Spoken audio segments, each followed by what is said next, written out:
Neemias capítulo 3. Faça conforme o ensinamento dos seus pastores, tá? Se for se pôr sobre os pés, se põe sobre os pés, se não, fique sentada conforme o vosso pastor instruiu a igreja, tá? Capítulo 3, versículo 15. Diz assim o texto sagrado: E à porta da fonte reparou Salum, filho de Col-Rosé, maioral do distrito de Mispa. Este edificou, diga, edificou, e cobriu, e assentou as portas com seus ferrolhos. Você pode ser sentado num glória a Deus? Aleluia. O livro de Neemias é um dos livros mais difíceis de ser interpretados. Conhecido na teologia como a última carta da história de Israel, Neemias tem uma inscrição incerta. Teólogos dizem que o livro de Neemias foi escrito pelo próprio a punho, quando ele saiu do cativeiro babilônico para reedificar os muros de Israel. Só que os sábios rabinos, eles têm uma opinião ao contrário. E eles dizem que não foi Neemias que escreveu o livro, mas que quem escreveu o livro foi Esdras. Esdras escreveu, segundo eles, todo o livro, tanto que leva o seu nome, quanto que leva o nome de Neemias. Existe um grande debate que se arrasta por longos anos, porque em alguns trechos Neemias usa a primeira pessoa para ele dizer a respeito dos seus escritos. Só que mesmo com esse debate, os rabinos acreditam que mesmo ele usando a primeira pessoa, ele está, Esdras, se referindo aos escritos e ditos de Neemias. O fato é que Neemias, ele vai viver, morar, crescer e nascer numa época muito difícil de Israel. Essa época é uma época que o mundo antigo estava sendo regido pelo reino Aquimênida. O reino Aquimênida, conhecido também como um reino medo-persa, ele é um reino que dá seu início por volta do ano 500 antes da era cristã. Fazia-se 500 anos antes da vinda de Cristo que um homem por nome de Ciro, ele vai se assentar ao trono do mundo antigo e ser o maior conquistador de sua época. Ciro se assenta. Eu não vou dizer a respeito de Ciro, porque senão eu vou comer meu tempo, tá bom? Mas, basicamente, Ciro se assenta por volta do ano 500 e ele vai unir os reinos dos seus pais, que são o reino Medo e o reino Persa. Ele vai unificar os reinos e ele vai começar algumas campanhas de batalhas para conquistar e dominar todo o mundo antigo. A história vai dizer que o seu reino, sua glória e o seu poder é muito grande. E ele conquista um reino que vai desde a Etiópia até o Egito. Ele conquista reinos, domina povos e até a máquina de guerra por nome de Babel ele consegue destruir. Ele sitia Babel, destrona Nabucodonosor e os seus filhos e agora ele vai começar o seu reinado. Só que quando ele começa o seu reinado, a Bíblia Sagrada vai dizer que Esdras vai entrar na presença do rei e vai dizer a respeito daquilo que Ciro representa diante dos olhos de Deus. Porque se você tiver acesso aos livros culturais, a história do mundo, você vai entender que Ciro era para ter sido morto pelo seu avô paterno. Então ele é livrado de morte e um outro menino morre no seu lugar. Quando ele se assenta no trono do mundo, ele se assenta com um intuito divino de reedificar a casa de Deus e permitir que um povo que estava 70 anos de cativeiro pudesse retornar para sua pátria, mesmo a pátria sendo vassala deles, mesmo sendo uma província, e restaurar o templo de adoração ao Senhor. A Bíblia Sagrada diz então que este homem vive durante 20 anos. Depois dos 20 anos ele dorme com o Senhor e agora vai se levantar o seu filho. O seu filho, a Bíblia Sagrada vai dizer que é um jovem, que ele vai reinar durante 36 anos. Ele reina durante 36 anos, por nome de Dário, não acho a cola, por nome de Dário. Dário vai se assentar, reinar durante 36 anos e vai morrer, dormir com seus pais. Vai se levantar um homem por nome de Xerxes, que é conhecido na Bíblia como rei Assuero, aquele de Esther. A Bíblia Sagrada vai dizer que ele vai reinar 20 anos e ele vai dormir com seus pais. Então, a quarta geração de Ciro vai se assentar ao trono. Este homem é o Artaxerxes I. Ele se assenta no trono por volta do ano 404 e ele vai reinar até o período de 358 a.C. Eu sei que está cansativo, mas para você entender um texto sagrado, é necessário que você entenda o contexto, o pano de fundo que aquele texto está inserido. Eu poderia aqui começar a dizer a respeito da reconstrução, só que você não conseguiria entender aquilo que o Espírito de Deus ministrou no meu coração. Então eu peço que você tenha paciência comigo, que no final tudo vai se encaixar. Tá bom? Amém? Mais tarde eu prego, hoje vai ser só um estudo agora de tarde, tá bom? Então vamos lá. Ele se assenta no trono, e quando ele se assenta no trono do mundo, do maior trono, ele vai fazer o seu palácio predileto, o palácio de Suzã, que ficava também na Pérsia.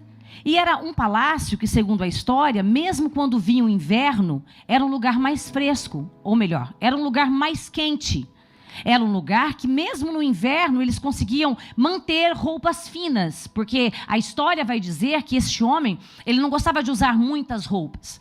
Então, ele prefere se alojar em Suzã. A Bíblia Sagrada vai dizer que, então, morando ele e estando ele no primeiro ano do seu governo, ele vai escolher alguém para ser o seu ministro de vinho, conhecido como copeiro. Esse homem, por nome de Neemias, que traduzindo do hebraico, Neemiar, significa Deus consola, ele é alguém que vinha de uma linhagem de copeiros do rei. Ele é alguém que ocupa um cargo de destaque, de confiança, porque é mérito dos seus pais. Os seus pais conseguiram ser fiéis aos reis que passaram. Então, entendendo do seu berço e da sua criação, ele ganha também um lugar de confiança no reino. A Bíblia Sagrada vai então começar o enredo do capítulo de número 1 do livro de Neemias, que diz assim: no primeiro ano do rei Artaxerxes, veio a mim Anani com uma caravana que vinha de Israel, a saber, Jerusalém. Eles vieram e com certeza eles voltaram para aquele lugar, Suzã, porque, note, o contexto do texto significa o seguinte: todas as terras estavam assoladas por causa da guerra. Imagina você morar num lugar de escombros, num lugar que não tem energia, porque nós estamos falando disso há de milhares de séculos atrás, de um lugar que não tem água potável, de um lugar destruído pelas guerras, cheios de escombros, que a terra não consegue produzir por causa dos escombros de guerra, a terra fica contaminada e o solo não consegue gerar uma boa semente para ter um bom fruto, para ter uma boa colheita, e o povo estava vivendo em miséria. Então todos queriam viver em Suzã, na Babilônia, em lugares que eram prósperos. É como se nós viéssemos para a Europa, que não é esse é o fundo de verdade das nossas vidas, pelo menos da minha. Mas é como se nós viéssemos para a Europa no intuito de viver em um país melhor por causa das condições financeiras que o nosso país não tem. Nós bem sabemos que muitos até vêm com esse intuito, só que nem todos vêm com esse intuito, porque muitos de nós viemos debaixo de uma palavra de Deus. E permanecemos aqui por causa da obediência ao Senhor. Porque se dependesse, pelo menos, de mim, eu estaria no Brasil. Seria muito mais vantajoso para mim. Só que aprove o Senhor me trazer para cá. Então, Neemias é alguém que mora em Suzã e vive em Suzã, não pela sua vontade própria, mas pela vontade divina e para um tempo preparado pelo próprio Deus para que isso acontecesse. Então, eles desceram a Anani, que é o seu irmão biológico, junto com uma caravana, para Jerusalém. Jerusalém, nesse período aqui, já tinha sido edificado o templo por volta de 50 anos. Já fazia 50 anos que tinha sido reedificado o templo do Senhor. Já fazia 50 anos que aqueles que viram a glória do templo de Salomão, agora choram pela casa que está, entre aspas, reconstruída. Neemias, quando ouve que a sua terra está assolada, que o seu povo está em miséria, que os muros estão cheios de brechas no meio de escombros. Note, os muros não estão abaixo. Os muros não estão destruídos. Os muros estão em fendas, em brechas. Existiam partes do muro que estavam inteiras, mas existiam partes do muro que estavam destruídas. E o principal, as portas tinham sido ateadas fogo e não tinham mais condições de ter portas sobre aquele lugar. A Bíblia Sagrada diz então que quando Neemias ele ouve Anani, o seu irmão, dizer a respeito da situação da terra, que uma hora foi a glória do mundo antigo, que foi uma terra conhecida, reconhecida, aclamada, que todos os povos da terra iam para Jerusalém para ver a glória do reino de Salomão. Agora, essa gloriosa e conhecida Jerusalém, ela estava debaixo de escombros. E as pessoas que moravam lá estavam em extrema miséria e pobreza e no profundo abandono. A Bíblia diz que quando ele ouve essa notícia, ele vai fazer o que muitas pessoas não fariam. Quando ele ouve, ele se assenta, chora, lamenta, mas vai para a presença de Deus orar e buscar ao Senhor. Porque tem gente que quando ouve a notícia de que alguém caiu, de que alguma coisa má aconteceu, a primeira coisa que ele faz é se alegrar com a desgraça do seu irmão. Mas eu quero louvar a Deus porque Deus está levantando uma geração de Neemias. E você perdeu de dar um glória, mas eu vou repetir para te ajudar. Porque tem gente que pode ver até o seu dia mal e se alegrar, mas Deus está levantando uma geração de Neemias para ser providência de Deus no dia da sua angústia. Ele é alguém cheio do Espírito Santo. Quem é cheio do Espírito Santo, meu irmão, faz a diferença onde chega. Quem é cheio do Espírito Santo não se conforma com a situação triste da pessoa. Quem é cheio do Espírito Santo pode até lamentar, se entristecer, mas ele vai se levantar e orar ao Deus dos céus. E a oração de Neemias, irmãos, é uma das orações mais lindas que eu encontrei no texto sagrado. Porque Neemias, ele ora com um propósito. E hoje de manhã ouvimos que não é o que você fala, mas é o que é entendido. Só que Neemias, ele vai mexer com o coração de Deus, porque ele vai tocar no caráter de Deus. A Bíblia Sagrada diz então que Neemias vai começar a sua oração. Ele ora e começa a pedir ao Deus dos céus que perdoe os seus pecados. Depois, que perdoe os pecados da sua nação. Para que nós possamos entender a necessidade de confessar do pecado de Neemias, se dá no livro de Crônicas, segundo Crônicas, porque a Bíblia Sagrada vai dizer que desde a época de antes do povo entrar na terra que manava leite e mel, Deus já haveria profetizado que quando eles estivessem bem, que quando eles estivessem abastados, que quando as suas casas estivessem fartas, ele se levantaria aos calcanhar contra o Senhor e deixaria de adorá-lo. Então, nesse tempo, o Senhor os levaria para um cativeiro de 70 anos, até que lá dentro do cativeiro, eles entendessem quem eles é e o que eles fizeram, para que o Senhor pudesse os trazer de volta. Ele vai começar pedindo perdão também, porque a terra não respeitou o tempo de Shemitah. Shemitah é um descanso sabático que a terra tinha, para que a terra voltasse a produzir. Então, quando ele pede perdão, ele vai começar a confessar a sua debilidade e a debilidade do seu povo. Ele vai entender que todas as vezes que eu e você decidimos caminhar para longe de Deus, nós nos tornamos escravos em alguma área de nossas vidas. Ele começa a pedir perdão para o Senhor, e no versículo de número 9, além dele pedir perdão, ele vai se dirigir a Deus como um Deus de aliança. Ele vai lembrar daquilo, não somente que Deus fez, mas ele vai trazer a memória daquilo que Deus pode fazer. Porque nós somos tendenciados a esquecer aquilo que Deus nos fala e aquilo que Deus nos promete. Nós olhamos para a nossa dificuldade, para a nossa terra em escombros, para as nossas mazelas e esquecemos de todas as promessas que Deus fez para as nossas vidas. Mas eu vim lá de Portugal para ser profetisa de Deus nessa tarde sobre a tua vida. E para te dizer que o seu dia mau, o seu dia de tristeza, não define a palavra que foi liberada de Deus sobre a sua casa e sobre a sua família. Se você quer, levanta a sua mão, porque eu vou profetizar. Pode ter dias maus, pode ter dias tristes, mas o Deus que te fez promessa, Ele vai concretizar. Ele vai concretizar. Ele olha, Alebaxéria de Labassai, e Ele vai dizer assim para o Senhor: Senhor, eu confesso o meu pecado. E Senhor, faz com as tuas fortes mãos. Faz com as tuas fortes mãos. Só que no hebraico existe um trocadilho aqui.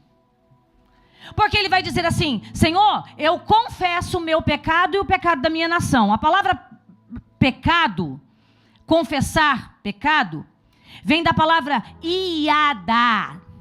Iadá vem do termo iad.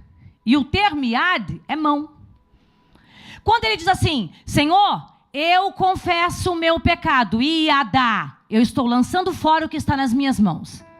Só que as minhas mãos, Senhor, que eu estou lançando fora, as tuas mãos, essas sim são poderosas. Ele vai se lembrar de quando Deus tira o seu povo lá do Êxodo. Porque o próprio Deus vai dizer que quando Ele tira o povo do cativeiro, Ele vai dizer: eu vou te tirar com as minhas fortes mãos. Então, quando Ele está confessando o seu pecado, Ele está dizendo assim: olha, a minha mão não tem condição de fazer.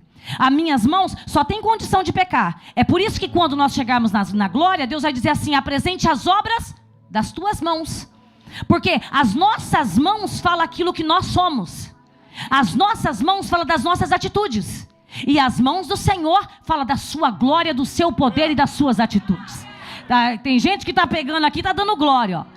Porque nós olhamos para a nossa condição. Neemias olhou para a sua condição, viu que na sua mão não tem poder, então ele vai recorrer quem tem poder. E quem tem poder? O próprio Deus. Ah, tem gente que está dormindo por causa do almoço, mas eu vou te ajudar. A tua mão não tem condição de fazer, não tem condição de alcançar, mas as mãos do Senhor, essa é poderosa, abre mar. Essa entra com providência e vai entrar na tua história e te dar vitória. Vai com as tuas mãos, Senhor. Precisamos caminhar.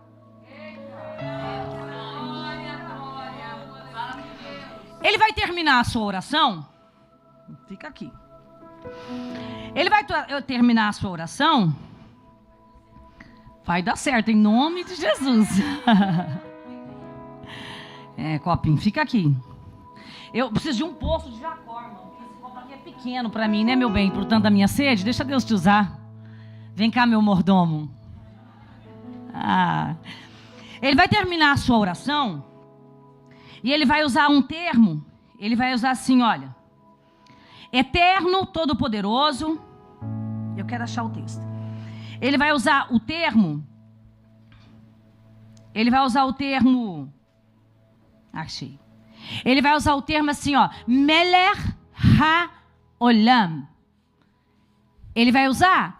Quando ele vai acabar a sua oração, ele diz assim, ó: Melech haolam.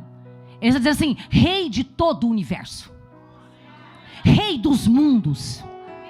Porque ele está debaixo de um governo de um homem que acha que é o dono de alguma coisa. Mas quando ele clama, ele não está pedindo o favor do rei, mas ele está clamando ao favor do Rei dos Reis.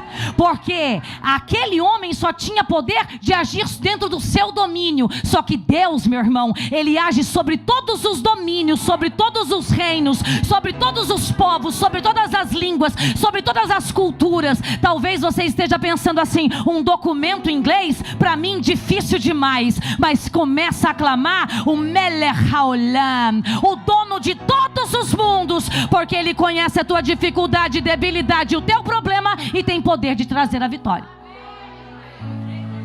E ele encerra a sua oração. Ele encerra a sua oração, Riquelme, e ele agora vai esperar o momento certo. Porque não adianta eu orar, não adianta eu clamar, e eu não ter sabedoria para falar.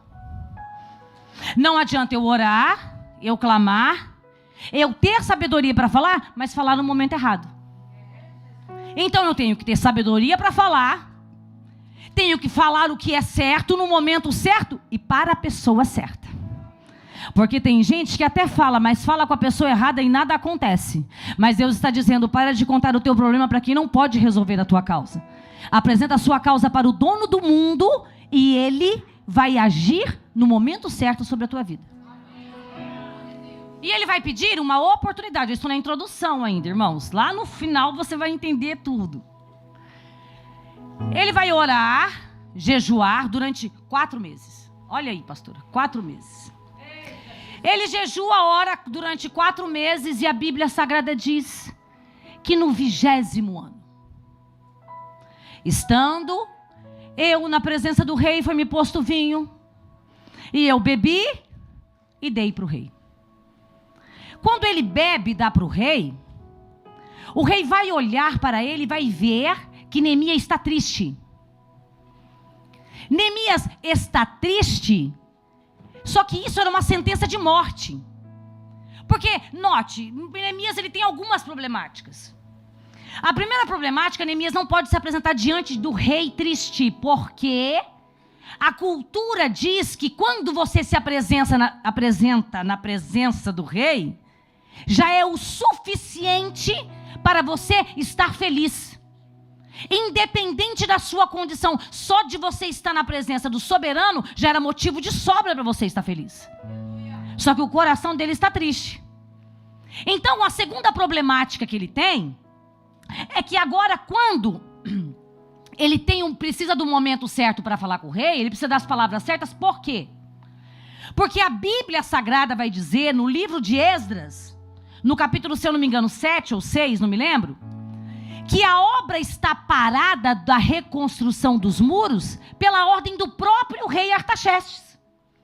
Porque os inimigos da obra de Deus, desde o ano de Ciro, lembra de Ciro? O ungido do Senhor, que ficou 20 anos lá? Este Ciro deu ordem para a reconstrução.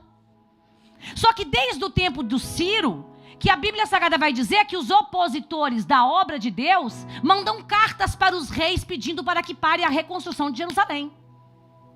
Até que quando se assenta este homem por nome de Artaxerxes, ele vai olhar as cartas, vai olhar as crônicas e vai ver que faz sentido parar a obra. Por quê? Porque Israel já foi conhecida por causa da sua glória e do seu apogeu.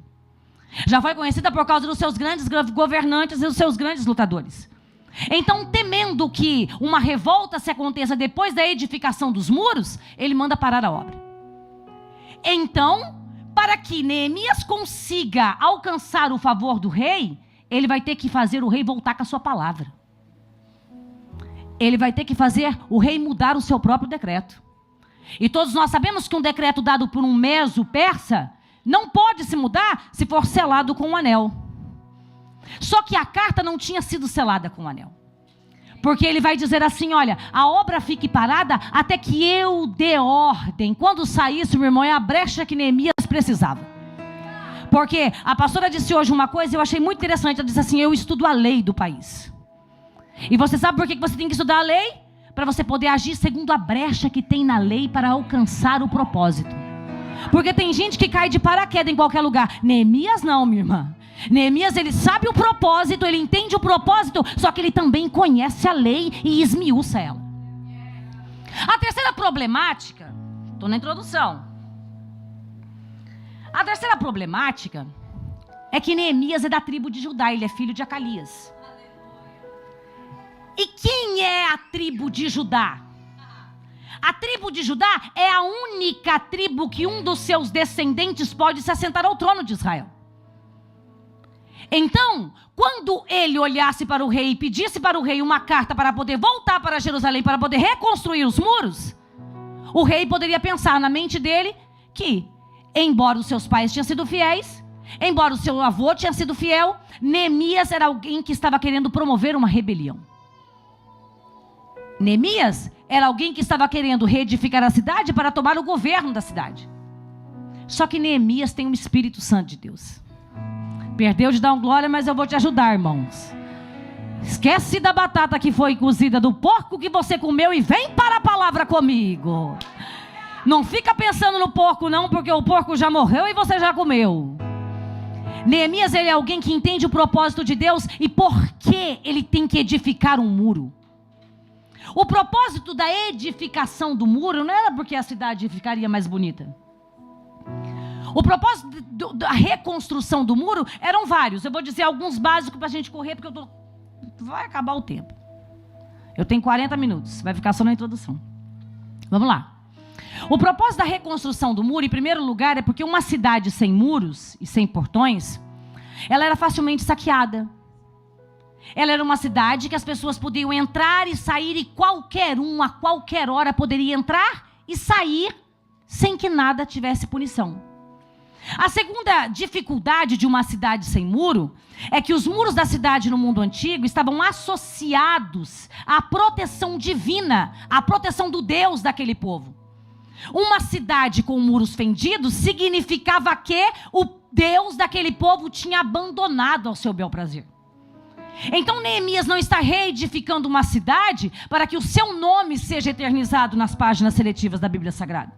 Neemias, ele entende que é o nome do Eterno que está sendo envergonhado, porque o povo que o Eterno escolheu não consegue reedificar os muros.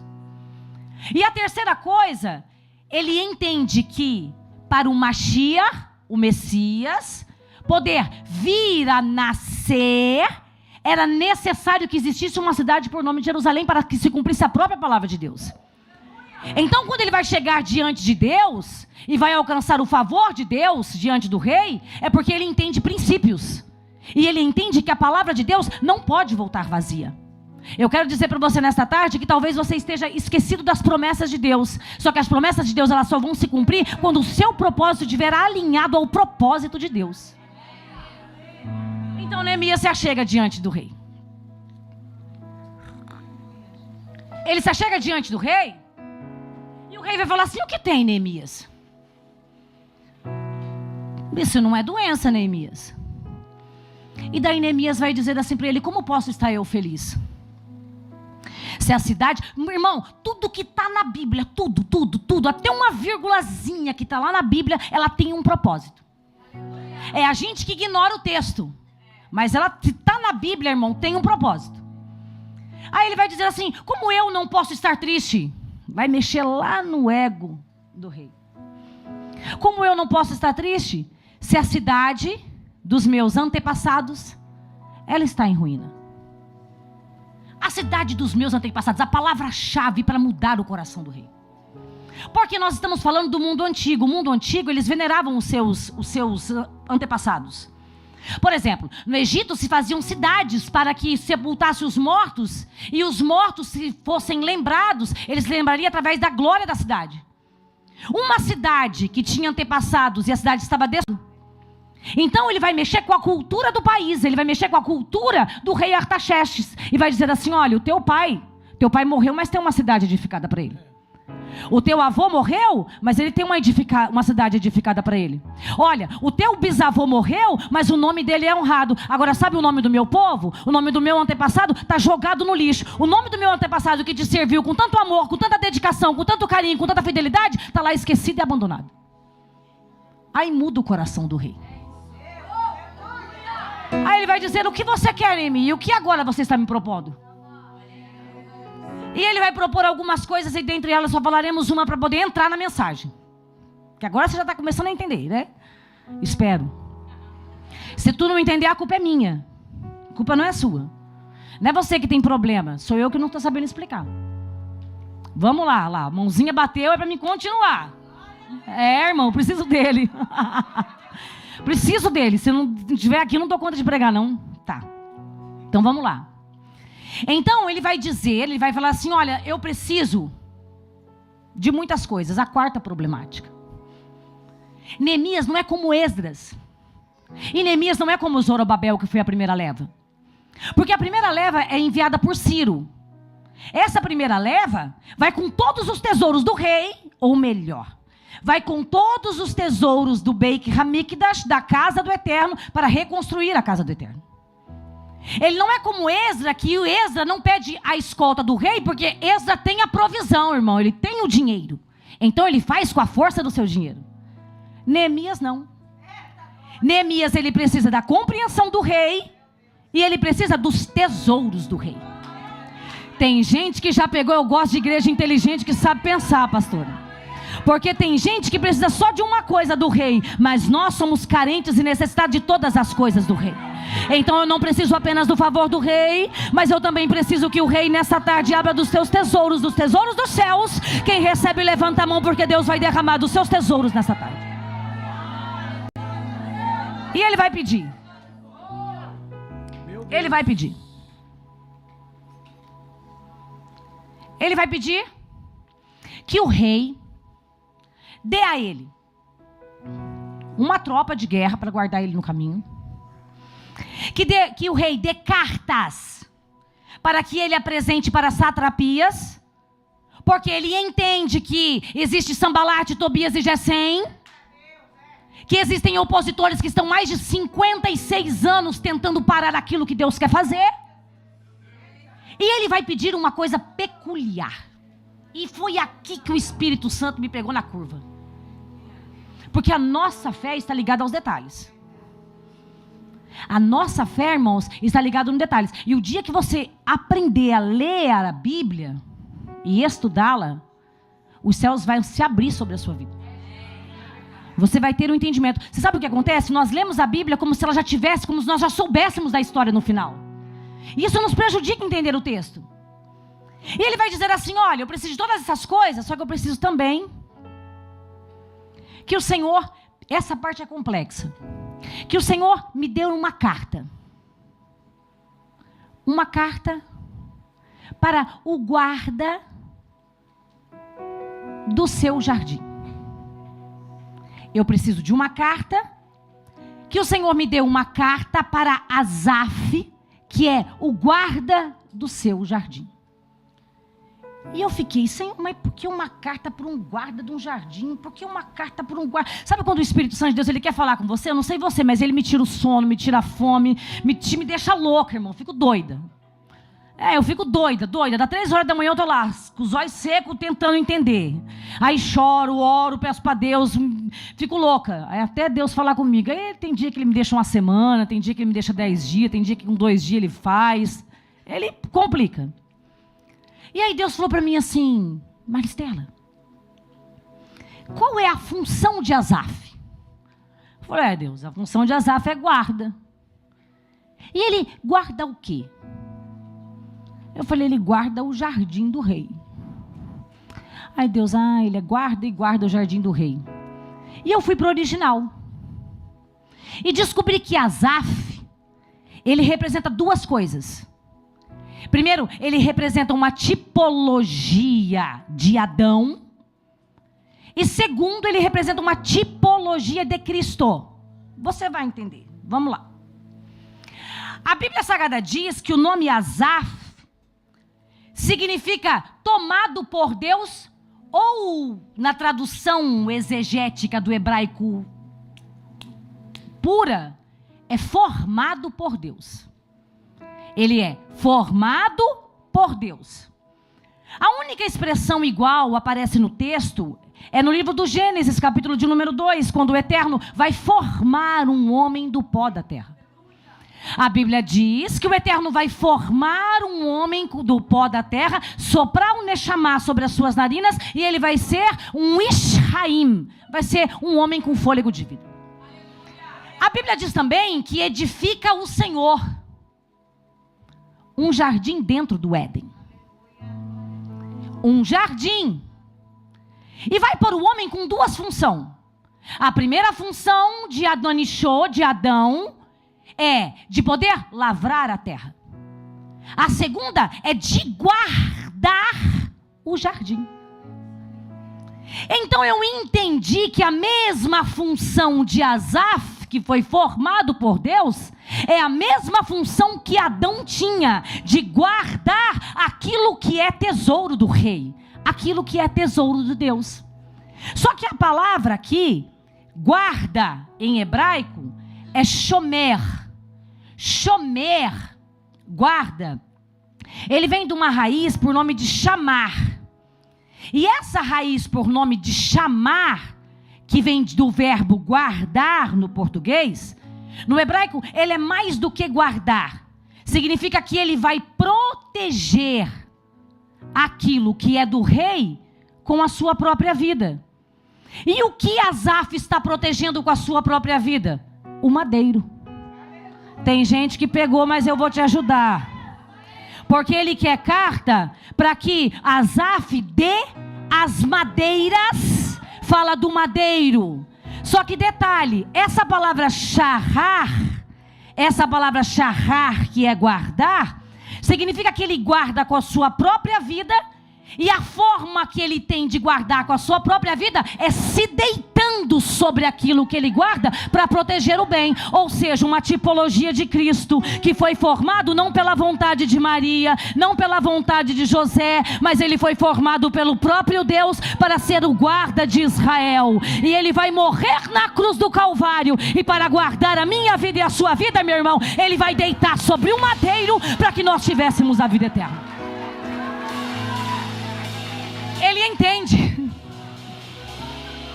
Ele entende que somente Cristo poderia guardar as portas da cidade. Ele entende que não era obra das mãos humanas o que ele faria. Ele entende que para ele ser bem sucedido, era necessário que ele entendesse a obra vicária do sacrifício de Cristo na cruz do Calvário. Que ele entendesse o poder do madeiro. Por isso que ele não vai tirar madeiro de qualquer lugar, mas ele vai até aquele que foi formado pelas mãos de Deus e pedir o favor do rei para poder alcançar aquilo que ninguém alcança. Ele vai fazer isso. Ele vai guardar, charrar, aquele que guarda o madeiro. É por isso que as portas fala de Cristo. Eu vou moldar isso aqui vai ficar bom, menino, porque é a primeira vez que eu prego isso, ainda tem que dar uma moldada. Aí eu vou começar a pregar a bichinha para ficar bonitinha. Vai dar certo. É por isso que Cristo, ele vai entender o poder da porta de Neemias. E ele vai dizer assim, olha, eu sou a porta. João 10:10. Eu sou a porta, e eu não sou aquela porta que se pega fogo, acaba e só se torna cinza, se torna coisa do passado. Não. Eu sou a porta. Quem entrar por mim, olha aí, ligando o mundo. Quem entrar por mim, porque porta liga mundos. Quem entrar por mim, entrará. Salvar-se-á.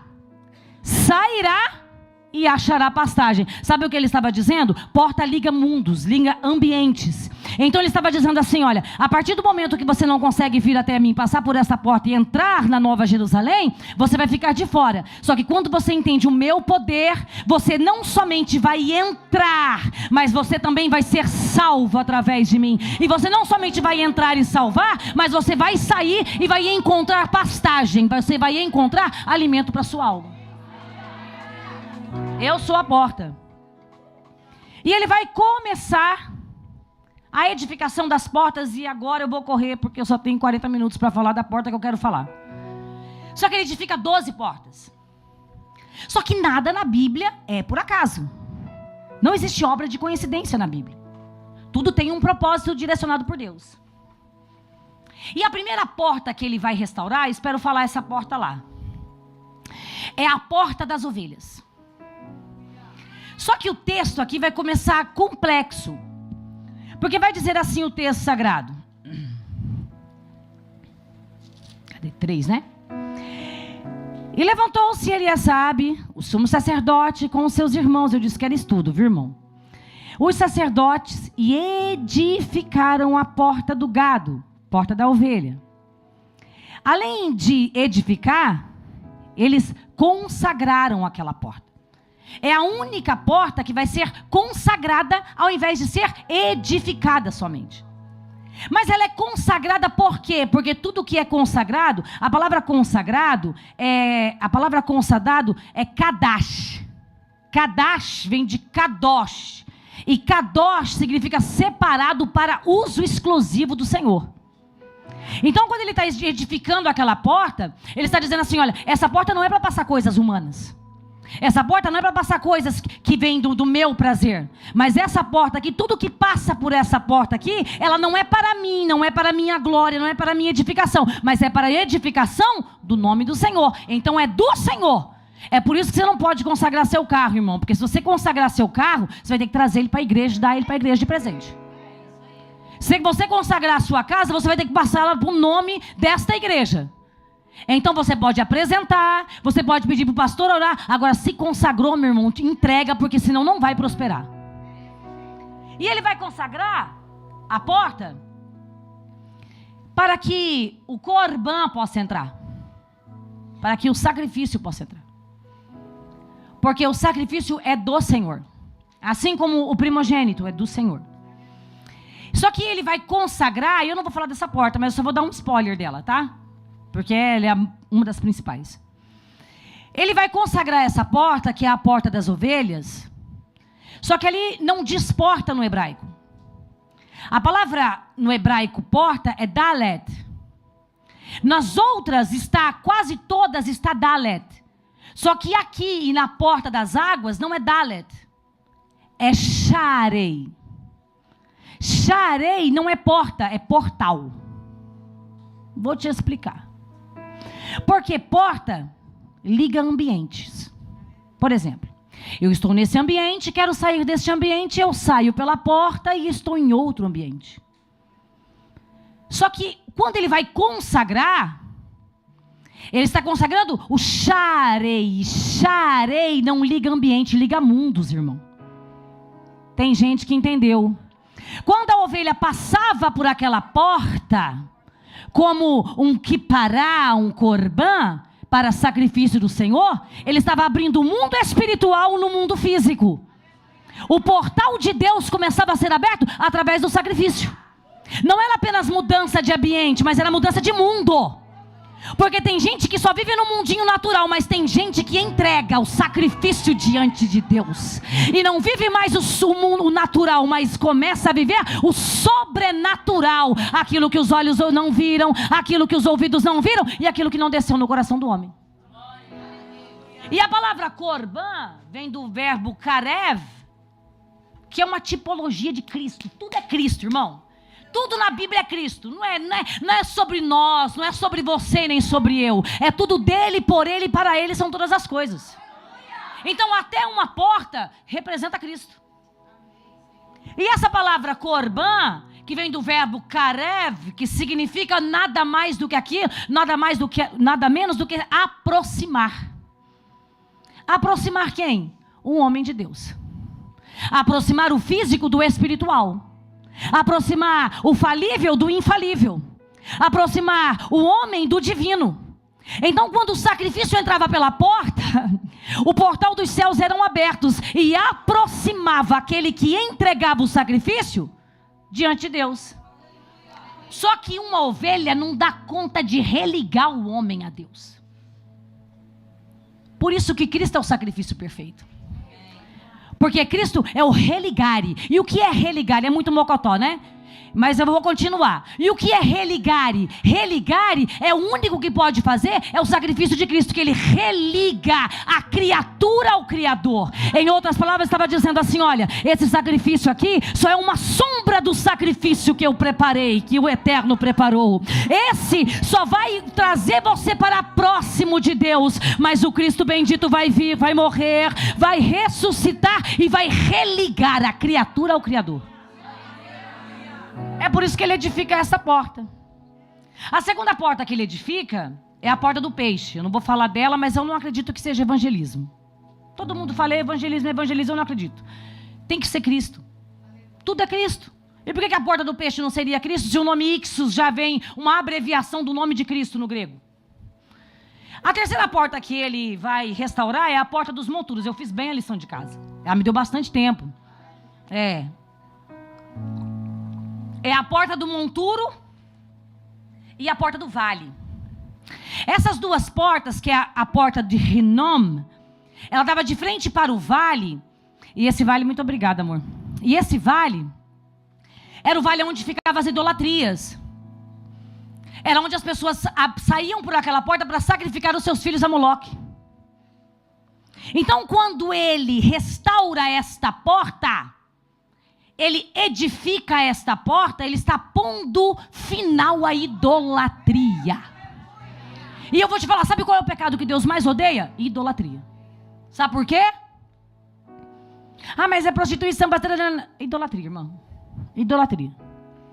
Aí alguém esses dias atrás me perguntou, mas por que você acha que é idolatria? Eu falei, não, irmão, eu não acho, é a Bíblia que diz que é idolatria.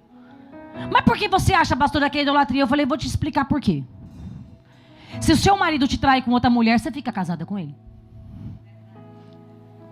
Se a sua mulher te trai com outro homem, você quer ela ainda? Sabendo que ela está se deitando com outro homem, profanando você, te humilhando. É a mesma coisa a Deus.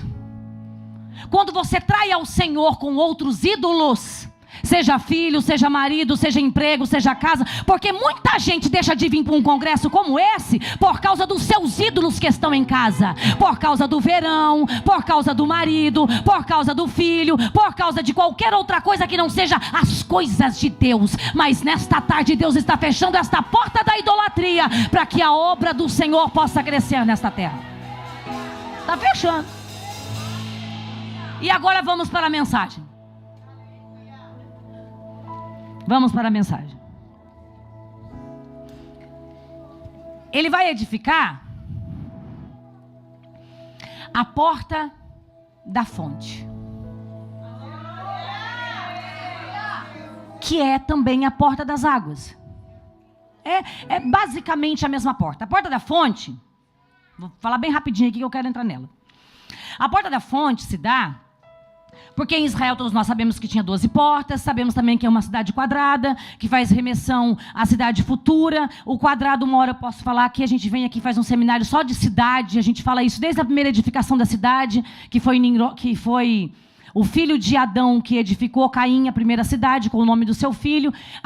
A Babilônia, que é uma imitação da cidade celestial, que queria fazer o mesmo padrão, e aí vai, ok?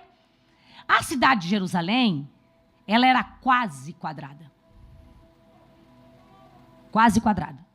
Porque o quadrado na Bíblia tem um significado muito profundo, que se dá a todas as medidas ser iguais.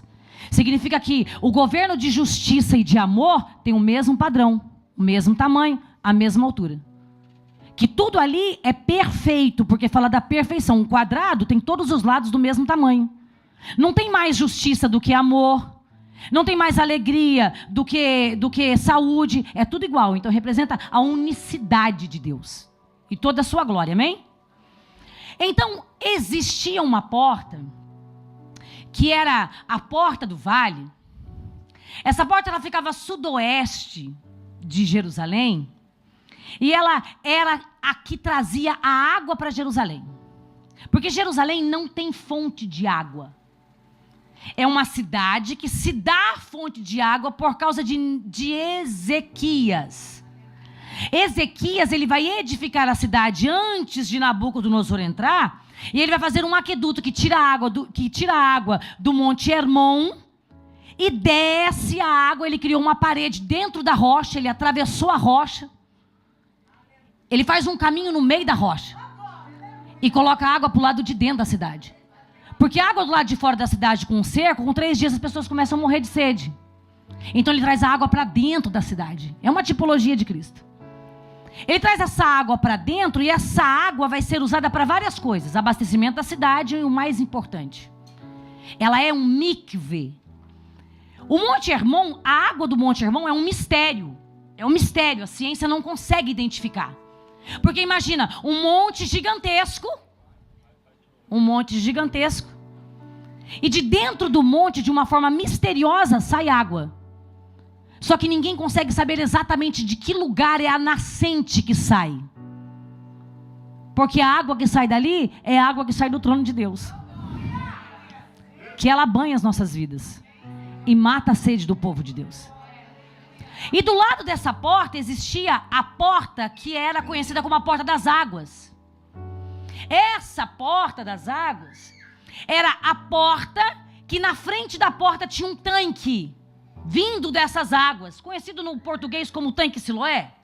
Lembra dele? Se torna bem famoso na Bíblia, não é? Esse tanque Shiloah, ele é um mikve. Ele se dá ao fato de que esse tanque servia, as águas serviam para purificação. Todas as vezes que você encontra água na Bíblia, é por isso que nós somos batizados nas águas. Porque as águas nos purificam. A água não perdoa pecado, mas a água é um símbolo de purificação, que é um símbolo da palavra. Então, quando Neemias vai restaurar esta porta, ele está restaurando a porta com um propósito específico de poder comemorar uma festa. Por quê? Era a única porta que o povo entrava para poder adorar ao Eterno. Essa porta era uma porta que ele entrava. Antes dele entrar pela porta, ele passava pelo tanque de Siloé. Ele se lavava. É um mikve no hebraico. Ele se lavava, mudava suas vestes, porque quem passa pelas águas muda veste, irmã. Quem passa pelas águas muda comportamento. Quem passa pelas águas não consegue ser mais o mesmo, ele tem que ser transformado pelas águas. E aí ele colocava vestimentas brancas. E então ele podia atravessar a porta para ir em direção à cidade de Davi da Amélia e em direção ao templo, onde ele ia adorar o Senhor. As águas, ela faz o papel fundamental de lavar o homem. É por isso que no livro do Gênesis, capítulo de número 1, versículo de número 1, vai dizer assim, olha, Bereshit bara Elohim et hashamayim ve'et haaretz, ve'haaretz al pinei tohu vavohu, ve'rosher al pinei terrum. Vou traduzir. No princípio, Deus criou os céus e a terra. E a terra, haitá, tornou-se sem forma e vazia. E o Espírito de Deus pairava sobre a face das águas. Que água? Que água? De onde surgiu essa água? E o Espírito de Deus, ele paira sobre a face das águas. Aleluia. A terra se tornou, a terra era perfeita, se torna torro, vavorro, impossível de ganhar forma e impossível de ser habitada. Então o Espírito Santo de Deus vai pairar, Merahefet. Quando o Espírito Santo de Deus paira, Merahefet, ele vai parar numa terra que não tem forma, uma terra que é impossível ser formada, uma terra que é impossível ser habitada, e ele, através do Merahefet, ele vai trazer vida à terra. E o que é Merahefet? Merahefet é a capacidade que Deus tem de fazer como uma galinha faz. A galinha, ela se assenta em cima de um ovo. O ovo não tem pena. Ovo não tem bico. Ovo não pia. Ovo não cisca. Só que ela vai proteger e aquecer. E quando ela protege e aquece, começa a sair de lá a vida. Então o que ele estava dizendo assim, olha, esta terra que é você, sem forma e vazia, só tem poder de ser transformada em vida através do meu Espírito, através da lavagem. Então eu vou lavar você, purificar você, para poder colocar o meu Espírito em você. Merahefet. Sem forma e vazia. Era assim que você era, minha irmã. Com aquele copo de cachaça na mão. Sem forma e vazia, incapaz de produzir fruto, incapaz de ser habitada. Mas o Espírito de Deus viu você aonde ninguém te queria e disse, eu vou trazer vida para este barro, eu vou transformar a história desta vida. Então Neemias, ele vai reedificar a porta para que haja festas. Porque tinham 3 festas, existem até hoje. Esse não é desusado, tem até hoje. 3 festas que o povo comemora. Primeira festa é o Pessah, conhecido no português como a Páscoa. Que é uma representatividade de quem? Tá fraco, de quem? De Jesus, de Cristo. Porque Ele é o Cordeiro de Deus. Porque o Cordeiro só encobriu o pecado. Aí vem João, capítulo de número 1, versículo de número 29. Quando João, o que batiza, vê Cristo vindo e diz assim, olha, eis aí o Cordeiro de Deus que tira o pecado do mundo. Então ele é o Pessah. Ok? A porta do gado já está restaurada. Tem condição de ter Páscoa. Agora, ele precisa restaurar. Tinha uma outra festa que tinha que tem em Israel, que é a festa conhecida no português como Shavuot. Shavuot é Pentecoste. A festa do Pentecostes é a festa da primícia e é a festa da colheita.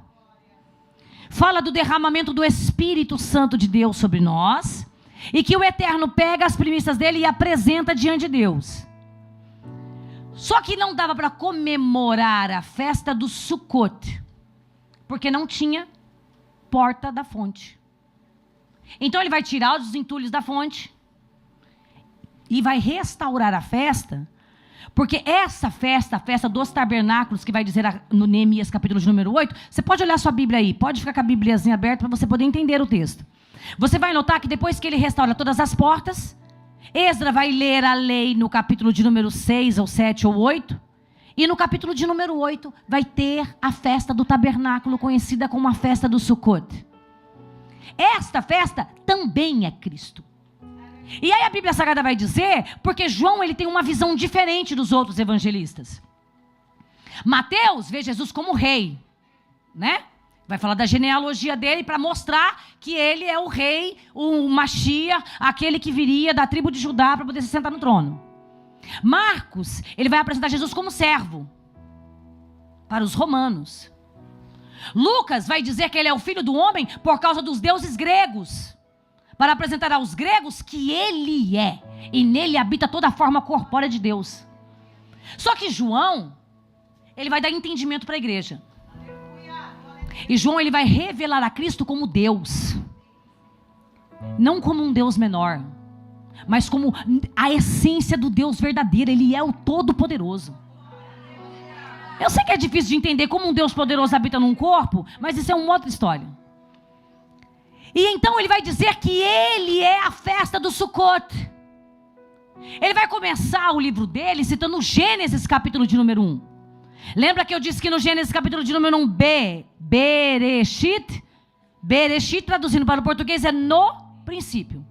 Só que a palavra no ali é muito ruim, porque esse B no princípio, a palavra no é um B, um Bzinho. Princípio é uma coisa e no é outra. Esse Bzinho, o símbolo desse B no hebraico é uma casa. Então ele estava dizendo assim, olha, antes de existir o princípio de alguma coisa, Deus já tinha preparado uma casa. E quem que é a casa? O próprio Cristo. Só que ele vai dizer agora no grego. Ele vai dizer assim, olha, de arquim rologos, kai forlogos, de proston teos, de teos em rologos. No princípio era a palavra estava com Deus e a palavra era Deus. E aí ele vai dizer assim, olha, e o verbo se fez carne e tabernaculou entre nós. Ele estava dizendo assim, sabe aquele Deus que estava lá no Bereshit, que era a casinha no Bereshit? Pois é, agora ele habitou dentro da casa e agora ele vive no meio da gente. Então ele vai restaurar essa porta. Só que esta porta, os fundamentos desta porta, não poderia ser igual, por exemplo, à porta do gado. Porque a porta do gado, ela era de madeira, representando Cristo, a encarnação de Cristo. Só que ela era revestida de aço ou de ferro. Por quê? Fala da justiça de Deus. Porque a Bíblia Sagrada diz assim, olha, e o Mashiach regerá as nações com vara de ferro. Então, a porta tinha que ser de ferro, porque quando ele olhasse para o cordeiro, ele via a pessoa no cordeiro, o cordeiro imaculado, e a pessoa podia entrar. Só que agora esta porta vai ser restaurada e ela vai ser revestida, porque nós lemos o texto. Ela é restaurada e revestida. E qual que é o material dela? O material dela é o bronze. E esse bronze me deu trabalho, viu, irmãos? Esse bronze me deu trabalho. Porque eu queria saber por que foi revestida de bronze. E eu comecei a orar a Deus incessantemente. Senhor, fala comigo. Senhor, é 3 horas da manhã. Amanhã eu tenho que pegar um voo, Senhor. Eu não tenho mais mensagem para pregar, Senhor. Senhor, me explica, Senhor. Fala comigo. Tu és o professor, Senhor. Tu conheces todas as coisas. A Bíblia diz que a sabedoria é o Senhor, Senhor. Então me ilumina. E eu comecei a orar ao Senhor. E aí Deus falou para mim assim: Maristela, me fala do tabernáculo. E eu falei: Senhor, o tabernáculo, ele era constituído por 3 partes: pátio, santo lugar e santo dos santos, ou conhecido como átrio. E o que tinha do lado de fora do átrio, Maristela? Eu falei: tinha uma pia de bronze, feita com os espelhos das mulheres. A oferta da mulher. Para fazer a bacia, elas deram o melhor que ela tinha, os espelhos. Sabe esse espelhinho que a gente gosta de olhar a carinha? Ele era feito de bronze. Era a coisa mais estimada das mulheres. E ela ofertou o espelho para fazer uma bacia. E o que o cobre simboliza, Maricela? Eu falei: não sei, Deus. A justificação. É tudo Cristo. Tudo Cristo. O altar do holocausto era feito do que, Maristela? Eu falei: de madeira de acácia, representando a deidade de Cristo morto na cruz do Calvário. A madeira arrancada da terra representa os 33 anos que Cristo foi arrancado da terra para a salvação da minha vida e da sua vida. E o cobre? Eu falei: não sei, Deus. O cobre simboliza a justificação. Porque quando a pessoa ia apresentar o sacrifício, o altar do sacrifício ficava do lado de dentro no pátio, só que perto da porta. Era outro ambiente. Era outro mundo. Então, para ele poder entrar, ele tinha que passar pela bacia de cobre. E quando ele ia se lavar, ele olhava a sua debilidade. Quando Arão ia se lavar, ele refletia a imagem dele. Ele olhava para ele, ele via a incapacidade dele diante do Deus Todo-Poderoso. Então ele passava água nos seus braços e entendia que não era através dele, mas era através da justificação. Depois que ele entrava dentro do altar. No altar ele tinha que sacrificar. E depois que ele sacrificasse, alguém morresse no seu lugar, ele podia entrar no santuário, no Santo dos Santos. Ou seja, ele entendia que alguém tinha morrido para justificar os seus pecados. Então quem é o cobre? É o próprio Cristo. Então quando ele está edificando a porta das águas, ele está remetendo para o sacrifício de Cristo na cruz do Calvário. Porque a madeira, assim como tinha madeira na porta, também tinha madeira no altar. Assim como tinha cobre na porta, também tinha cobre no altar. Então quando o homem passava lavado pela porta, ele olhasse para o reflexo da porta, ele entendia que não era por causa dele, mas era por causa do sacrifício que tinha morrido por ele. É por isso que na Nova Jerusalém não haverá portas de madeiras. Haverá 12 portas, a Bíblia diz. Só que a porta, ela vai ser feita, o muro de jaspe, representando a tribo de Judá. E a porta, ela vai ser feita de uma única pérola. Imagina, 12 portas com uma única pérola. Fala de Cristo. Porque o trabalho do molúsculo que está dentro da ostra é um trabalho de martírio de Cristo. Porque a ostra, ela tem um molúsculo dentro dela. Só que para um molúsculo produzir uma pedra, é necessário que ele seja ferido. Então entra um grão dentro dela. E o molúsculo vai escolher se ele vai engolir o grão e o grão vai envenená-lo e matá-lo, ou se ele vai trabalhar naquilo para transformar numa pedra preciosa. Tem gente que entendeu, mas tem gente que está dormindo. Eu não vou continuar porque não tem mais tempo. Eu nem vou entrar na porta. Nós vamos ficar para o lado de fora da porta. Ele entende, quando nós olharmos na Nova Jerusalém, as portas feitas com a pérola, nós lembraremos que o molúsculo ferido é o próprio Deus que foi ferido por nós, para que nós tivéssemos a salvação eterna. Porta da fonte. E eu não te provei ainda que é Cristo, né?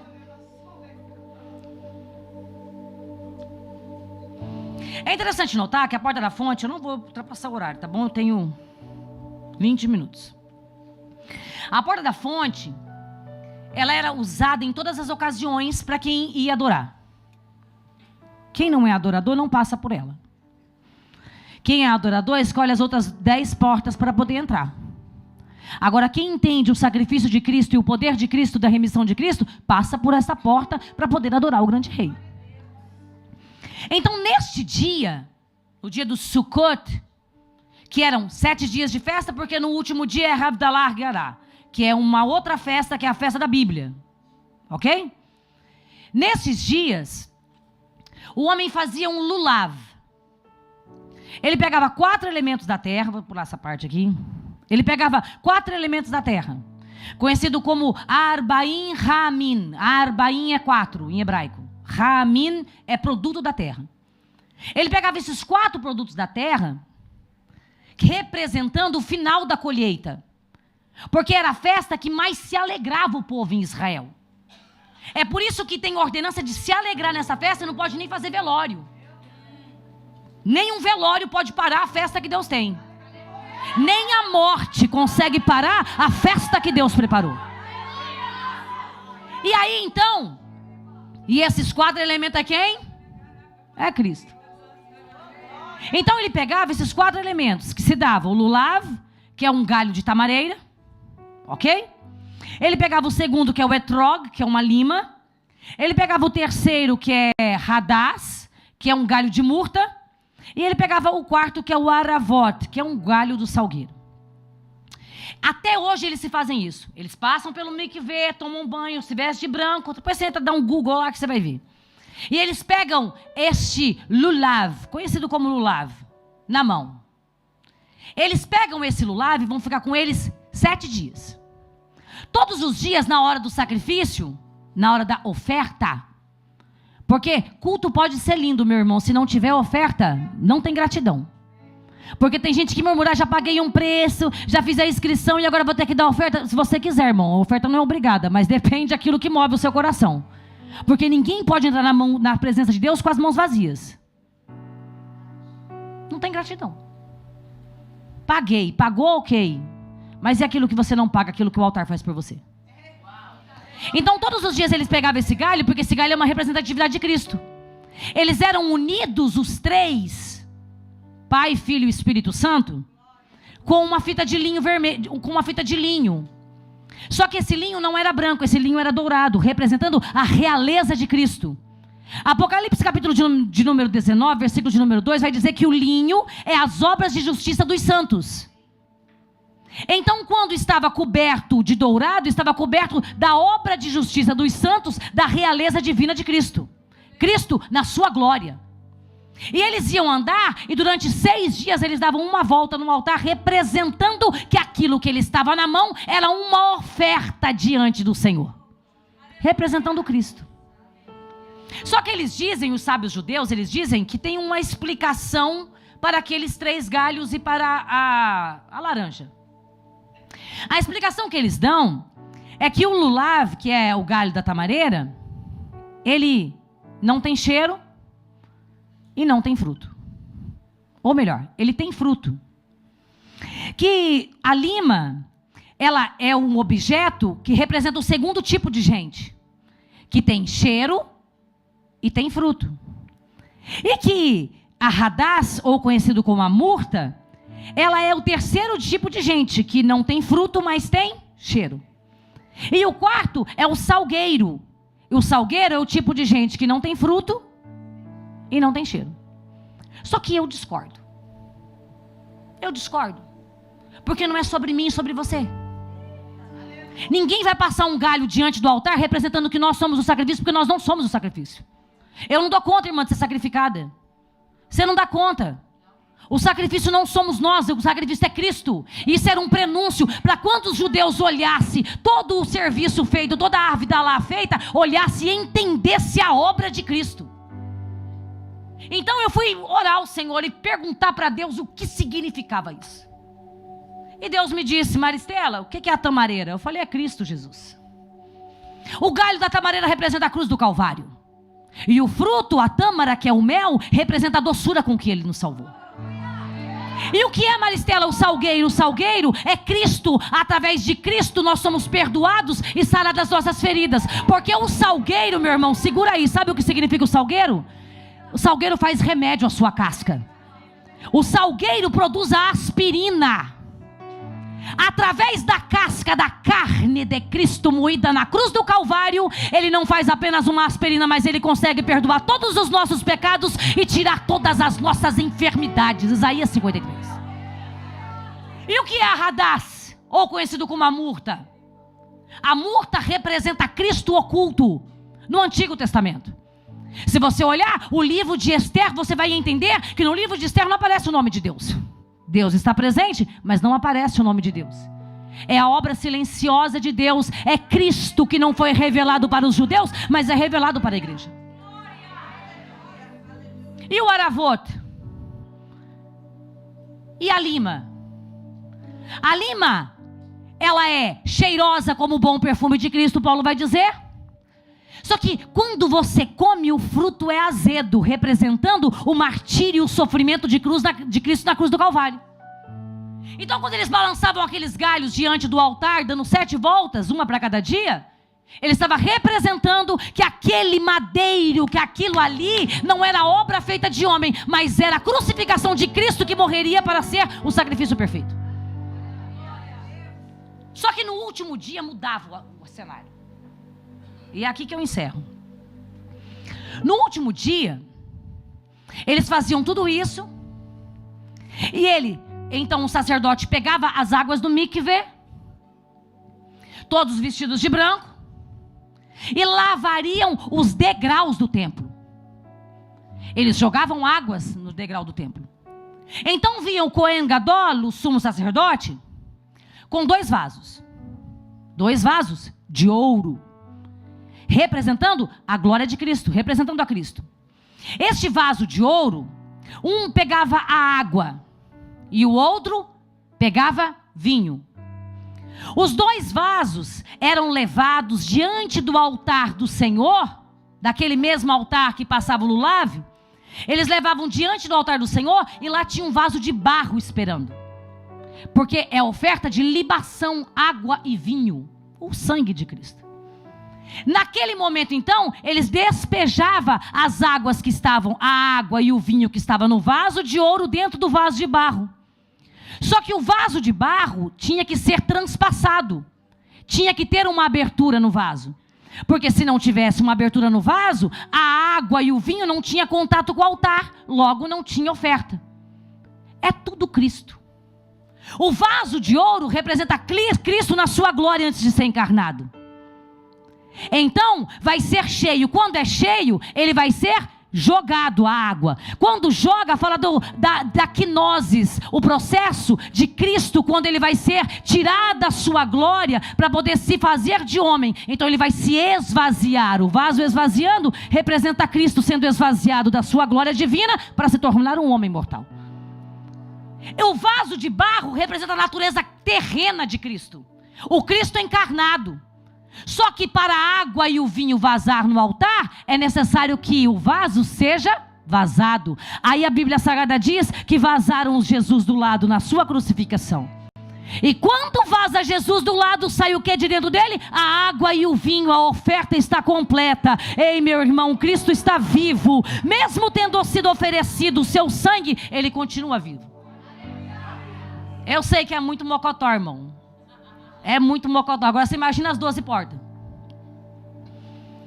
No último dia, depois de toda essa cerimônia, depois de lavar os degraus, depois de ofertar a oferta ao Senhor, aí eles começavam a falar uma coisa muito linda.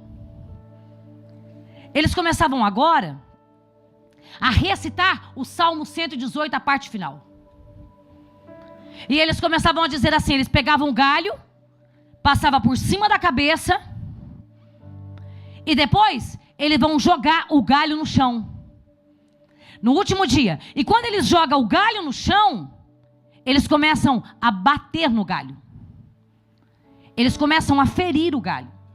Eles começam a moer o galho de forma que o lulave seja despedaçado e eles começam a dizer: salva-nos, Senhor. Salva-nos, ó Deus. Salva-nos, Senhor.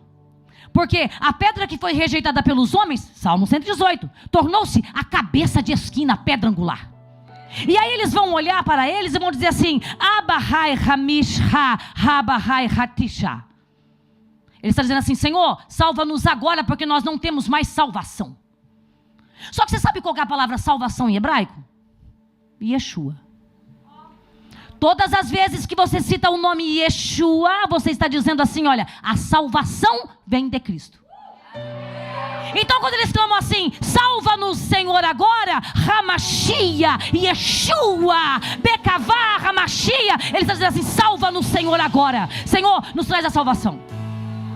Aí a Bíblia Sagrada diz, João capítulo de número 8, versículo 12, que Jesus ele deixa para ir no último dia. Se puder colocar isso, Jesus deixa para ir no último dia da festa do Sukkot, que é a festa dos tabernáculos, porque é o dia principal da festa. Neste dia a Bíblia Sagrada diz que está lá o povo se rasgando e pedindo a salvação para o Senhor. Quando eles passam o galho por cima da cabeça, eles estão pegando os pecados deles.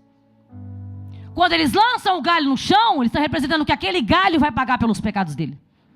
Quando eles moem os galhos, eles estavam dizendo a respeito do prenúncio da morte de Cristo, que seria amargurado, moído para a salvação dos nossos pecados, mas sem saber. Prenúncio de Cristo. Tudo é Cristo, irmão. Aí eles começam a dizer assim: Senhor, salva-nos, salva-nos, salva-nos agora. Aí Jesus se apresenta no templo e diz assim: se alguém tem sede, beba de mim. Porque, como diz a Escritura, se beber de mim, um rio de águas vivas fluirá de ti. Sabe o que ele estava dizendo? Ele estava dizendo o seguinte: todos ali já tinham comido, bebido, habitado em cabana durante 7 dias, mas estavam ainda sedentos, porque ainda não tinham o Cristo verdadeiro e Salvador. Então eles continuavam sedentos. Aí Jesus apresenta e fala para eles assim: perto do Mikvê, está vendo esse tanque? Esse tanque não tira seu pecado. Esse tanque não dá conta de te lavar. Esse tanque não dá conta de te purificar. O único jeito de você ser purificado é através de mim. Então, vinde a mim, vós que estão sedentos, porque o povo continuava com sede, e eu sararei a vossa sede, e como diz as Escrituras, um rio de águas vivas sairá de você. Sabe o que Jesus estava dizendo? Que ele tinha não somente poder de salvar a sua vida, mas de mudar a sua história. Quando Neemias edifica as portas, ele está dizendo que havia um Cristo Salvador, e que esse Cristo voltaria, e que esse Cristo encarnaria, morreria pelos nossos pecados, mas ele voltaria para buscar a sua igreja.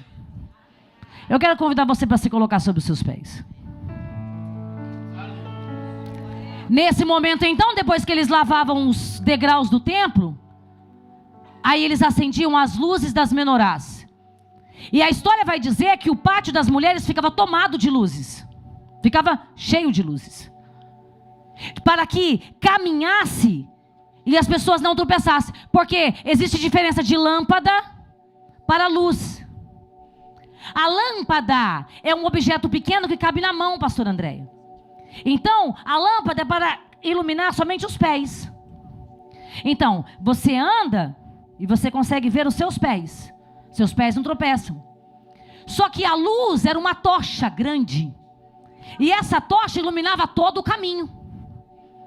Então quando ele faz a menorá, acende as menorás, eles começam a clamar e falar assim para o Senhor: Senhor, envia-nos a sua luz. E a luz é a luz do Or, do livro do Gênesis, capítulo de número 1. Quando Deus forma a luz e disse: haja luz, e houve luz. Eles estão pedindo que Deus venha, ilumine eles e traga a salvação. Aí Jesus vai dizer assim: olha, eu sou a luz do mundo. Quem anda através de mim não anda em trevas. Eu não sou a luz apenas que você vê os seus pés, mas eu sou a luz que faz com que todo o caminho seja claro. E a Bíblia Sagrada diz o quê? Que eles tentam matá-lo. Só que nessa tarde nós entendemos o poder das portas que Neemias edificou. Neemias, ele edifica uma porta para que a adoração possa voltar, para que exista um tempo em que nós possamos estar aqui adorando o nome do Senhor. A muitos foi cegado o entendimento, Os judeus não conseguem ver. Eu vendo um judeu falar essa semana, ele disse assim para mim assim: eu queria conhecer alguém. Ele dizendo: eu queria conhecer alguém que não pregasse Cristo para nós no Novo Testamento. Porque nós não conhecemos a Brit Hadashah, é o Novo Testamento. Nós conhecemos a Brit Milá. E eu queria pessoas que falassem da Brit Milá com procedência e dissessem para nós onde é que está esse Cristo, que eles dizem que é o Mashiach, que é Jesus. Porque então nós acreditaríamos nele. Porque eles entendem a lei, mas não conseguem ver o Cristo que está oculto nas páginas seletivas da Bíblia Sagrada. Esse é o nosso papel. Mostrar, revelar a Cristo. Neemias estava revelando a Cristo para o povo, dizendo que este Cristo viria e encarnaria, e ele seria a nossa salvação. Eu não sei como você entrou, mas eu acredito que existem pessoas aqui, não somente que estão sendo edificadas, mas que edificarão pessoas. Porque o papel de Neemias é edificar muros e edificar pessoas, para que nós possamos estar numa festa com Cristo. Eu quero convidar você a orar comigo nesta noite. Feche seus olhos. Pode orar ao Senhor. Não estourei o tempo, hein, pastor? Já tem 10 minutos ainda. Glória. Mas eu não vou estourar, não se preocupe. Vamos orar? Vamos? Eu quero que você ore, faça o seu culto. Mais tarde vai ter pregação, tá, irmãos? Eu falei para vocês que era estudo. Então vocês não ficam tristes comigo, não. Também não vai ser muito diferente disso, não, viu? Que eu não sei tacar fogo. Eu não sei tacar fogo. Vamos orar? Meu marido está ali atrás. Orar. Pai, em nome do Senhor Jesus. Senhor, nós apresentamos, ó Pai, o nosso culto racional diante de Ti. Senhor Deus, como aquele povo, Deus, orava, Senhor Deus, nos degraus, Senhor Deus, Pai, no dia do Sukkot, Senhor, no Hag Sukkot. Senhor Deus, nós oramos também nesse Hag, nessa festa, Senhor Deus, Pai, nesta tarde, Senhor. Nós oramos pedindo o Seu, Senhor Deus, o entendimento da Tua palavra, Senhor Deus. Porque, Deus, nós queremos edificar muros, fechar brechas, construir portas, Senhor Deus. E que tudo, Senhor Deus, Pai, seja glorificado, engrandecido e exaltado o Teu nome, Senhor.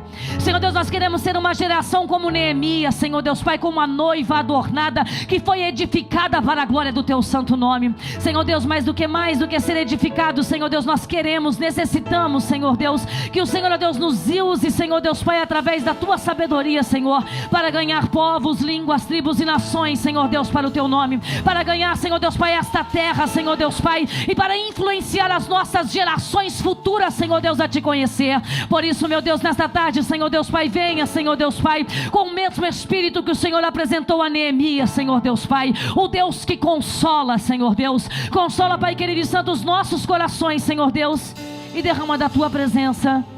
É o que nós Te pedimos em nome de Jesus. Você pode aplaudir o Cristo?